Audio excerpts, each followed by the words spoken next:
Assalamualaikum dan hai kepada semua para penonton. Oke, sebelum saya ingin memulakan, saya ingin memperkenalkan diri saya sendiri. Nama saya Muhammad Rustam bin Usman dan adik-adik saya ialah Muhammad Zarid dan juga Hisma. Oke, dalam video ini kita akan mengetahui apa itu GMO salmon, teknik dan proses yang terlibat pembuatannya, status perkembangan GMO salmon, kebaikan, masalah, dan pendapat pelajar tentang GMO salmon ini. Oke, sebelum itu, apakah itu GMO? Mesti ada tertanya-tanya kan, apakah itu GMO?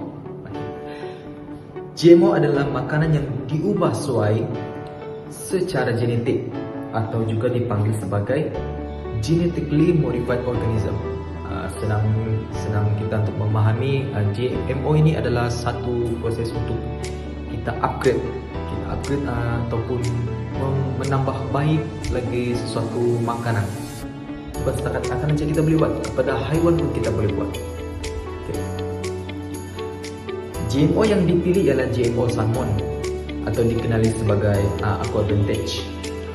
GMO salmon ini hasil daripada hormon pertumbuhan daripada salmon jenis besar, iaitu ikan salmon Chinook salmon, dan kemudian dimasukkan ke dalam salmon Atlantik, dan kemudian dia mengambil switch genetik daripada ikan pot laut yang rupanya dia macam seperti ikan belut berlendir dan juga mempunyai gigi yang tajam.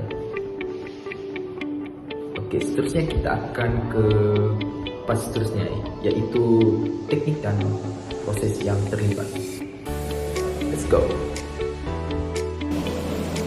Saya akan membentangkan teknik dan proses yang terlibat dalam pengubahsuaian genetik salmon atau dikenali sebagai ikan salmon aqua advantage atau salmon Atlantik. DNA ikan diubahsuai menggunakan teknik kejuruteraan genetik. Proses ini dikenali sebagai transgenesis, yaitu apabila gen daripada satu spesies ditambah atau dimasukkan kepada spesies yang berbeza. Ikan salmon aqua advantage mengandungi DNA daripada salmon Chinook, Pasifik, dan belut yang dipanggil ikan paut laut, yang membolehkan ia terus mempunyai hormon pertumbuhan sepanjang tahun. Fungsi ataupun tujuan pengubahsuaian adalah untuk meningkatkan pembesaran ikan salmon tanpa menjejaskan saiz, nutrien, dan kualiti lain dalam ikan salmon itu sendiri.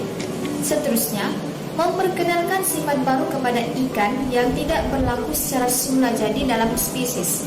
Selain itu, mempunyai keupayaan untuk hidup dan membesar di perairan yang lebih panas. Proses yang terlibat dalam pengubahsuaian salmon aqua advantage. Salmon transgenik ini mengandungi gen tambahan daripada salmon Chinook dan ikan paut laut, dan menghasilkan salmon Atlantik yang membesar 7 kali lebih cepat daripada salmon biasa. Proses yang terlibat dalam pengubahsuaian ini adalah gen spesifik dihasilkan daripada dua jenis ikan yang kita tahu, Chinook, salmon Chinook, dan juga ikan paut laut.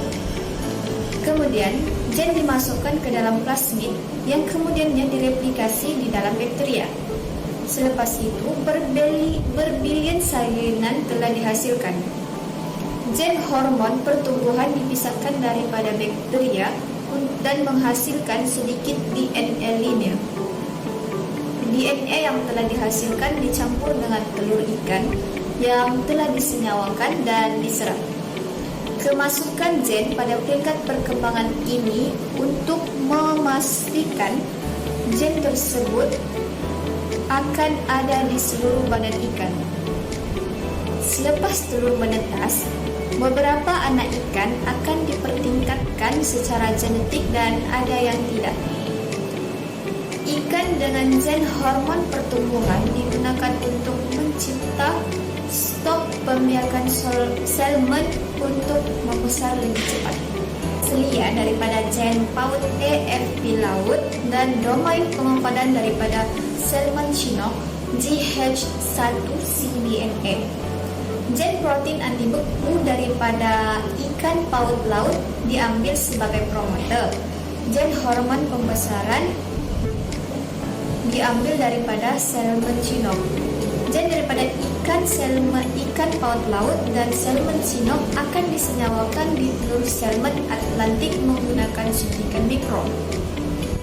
Suntikan mikro ini ialah proses yang menggunakan mikropipet kaca untuk menyuntik bahan cecair pada mikroskopik atau sempadan makroskopik.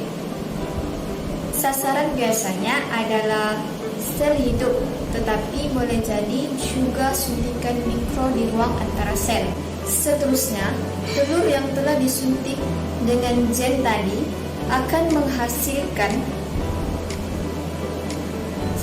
salmon yang telah diubah sesuai genetik, yaitu salmon Atlantik ataupun salmon aqua advantage. Gambar ini menunjukkan ringkasan daripada proses yang terlibat dalam pengubahsuaian salmon. Pertama, gen daripada salmon chinook diambil dan dimasukkan ke dalam telur yang disenyawakan di telur salmon Atlantik. Kedua, gen daripada ikan paut laut yaitu protein anti beku diambil dan dimasukkan ke dalam telur ikan salmon Atlantik. Dan terhasillah salmon yang telah diubah sesuai genetik yang dapat membesar 7 kali ganda lebih cepat daripada salmon biasa. Seterusnya, status pengubahsuaian genetik salmon. FDA atau Food and Drug Administration telah meneruskan salmon yang telah diubah sesuai genetik selamat untuk dimakan pada November 2015 di Amerika Syarikat dan juga Kanada. DNA yang diperkenalkan selamat untuk ikan itu sendiri dan salmon yang telah diubah sesuai genetik memenuhi tuntutan tentang pertumbuhan yang lebih cepat daripada salmon biasa. Salmon yang telah diubah sesuai genetik diluluskan oleh FDA Food and Drug Administration untuk dijual kepada pelanggan di Amerika Syarikat pada November 2015. Setiap benda ataupun produk yang telah dicipta ataupun diubah sesuai pada peringkat awalnya, khususnya terhadap pengubahsuaian secara genetik terhadap salmon, memberikan kelebihan terhadap nelayan, juga manfaat kepada pengguna, masyarakat dan juga persekitaran. Dari segi nelayan, di mana mereka dapat meningkatkan hasil pendapatan sepanjang tahun, kerana mengikut kajian daripada syarikat Al-Kawanti, apabila mereka mengubahsuaikan gen terhadap salmon Atlantik, di mana salmon itu ialah aqua vintage, dapat hidup sepanjang tahun berbanding salmon liar ataupun salmon Atlantik pada amalan secara tradisional. Dan yang kedua adalah kelebihan kepada pengguna, di mana mereka rasa berpuas hati dengan saiz yang begitu besar dan juga kandungan yang ada pada salmon aqua vintage ataupun salmon yang telah diubah sesuai secara genetik. Terbukti bahawa Amerika Syarikat yang telah membenarkan syarikat Al-Kawanti untuk memasarkan salmon yang telah diubah sesuai, di mana salmon itu mengandungi asid lemak. Asid lemak ia membantu untuk mengurangkan risiko penyakit jantung. Itu untuk kelebihan kepada pengguna. Dan yang ketiga adalah masyarakat. Ia dapat memenuhi permintaan terhadap masyarakat dan juga dapat mencukupi bekalan makanan. Dan secara teorinya, apabila bekalan makanan cukup, ini bermakna pasaran salmon akan menurun, akan jatuh, dan memberi kelebihan kepada masyarakat untuk membeli pelbagai jenis salmon. kerana banyaknya banyaknya jenis salmon yang telah pun dipasarkan. Itu yang ketiga. Dan yang keempat, kelebihan kepada persekitaran. Berdasarkan daripada kerjasama di antara Amerika Syarikat, mereka bekerjasama dengan negara luar iaitu Kanada, di mana mereka telah pun membekalkan salmon yang telah pun diubah suai secara genetik untuk hidup di luar negara iaitu Kanada, dan ia memberi kelebihan kepada persekitaran, iaitu ia memberi kelebihan kepada Kanada, persekitaran Kanada, untuk mewujudkan pelbagai variasi kehidupan, khususnya kehidupan ternakan akuatik. Dan itulah sedikit sebanyak mengenai kelebihan terhadap keempat-empat, iaitu seperti saya beritahu tadi, nelayan dan juga pengguna, masyarakat dan juga persekitaran. Okey, seterusnya kita pergi kepada masalah GMO salmon ini. Untuk GMO salmon ini, dia hanya mempunyai satu masalah saja yang saya dapat tahu, iaitu masalah persekitaran, di mana kajian telah menunjukkan bahawa terdapat risiko tinggi untuk organisma ini, GMO salmon ini, untuk terlepas ke persekitaran ataupun kawasan yang liar, di mana dia boleh membiak dengan ikan yang asli.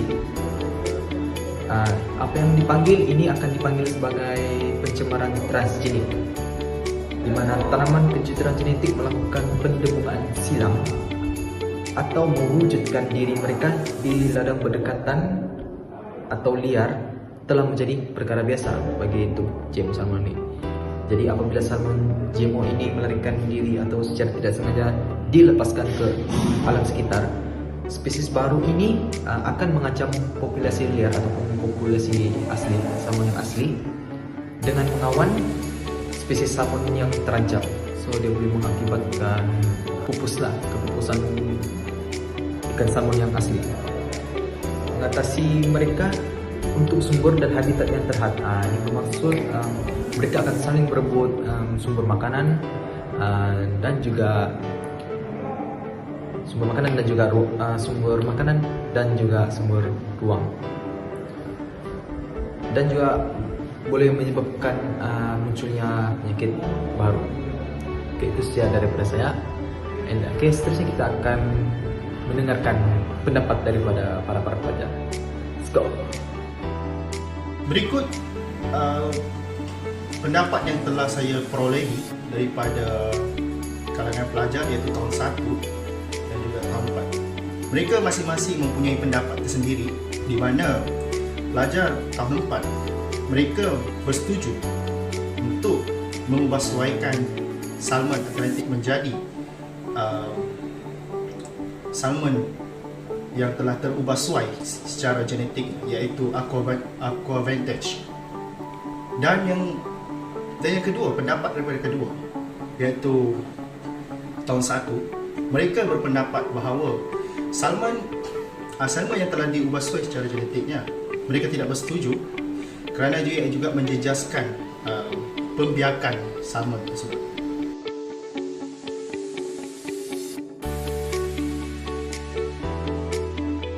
Hai, kami di sini ada membuat sedikit perbincangan mengenai pengubahsuaian genetik terhadap ikan salmon.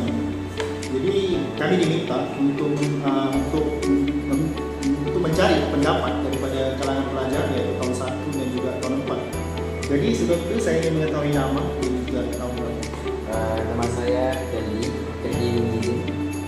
Saya pelajar tahun 1. Okey, terima kasih.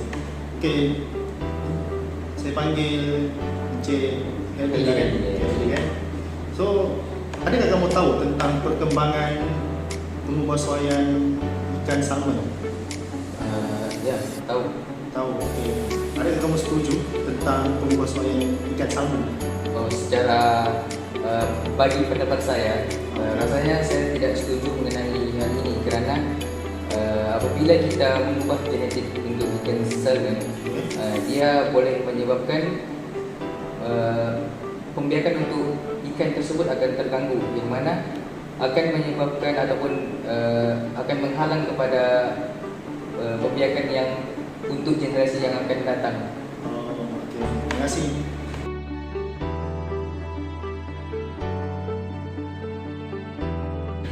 Hai, Assalamualaikum. Okey, kami daripada tahun 2 ada membuat sedikit perbincangan mengenai organisma pembuahan secara genetik. So di sini kami memilih salmon sebagai perbincangan kami, di mana sebelum itu kami perlu meminta pendapat daripada beberapa pelajar daripada tahun 1 dan juga tahun 4. So di sini sebelum saya tanya, nama kamu siapa? Nama anda siapa? Saya Aiman Hakim, usia 24 tahun 4. Okay, baik. Sebelum itu, adakah kamu tahu tentang perkembangan pembuasuan genetik terhadap salmon? Ini saya belum pernah dengar tentang timun untuk salmon. Okey, baik. Okey. Mengenai pembuasuan genetik secara genetik terhadap salmon, ada satu syarikat yang berasal daripada Amerika Syarikat. Syarikat ini ialah Aquawati, iaitu berasaskan kepada syarikat bioteknologi. Mereka terkenal dengan penyelidikan dan juga pembasuhan ikan.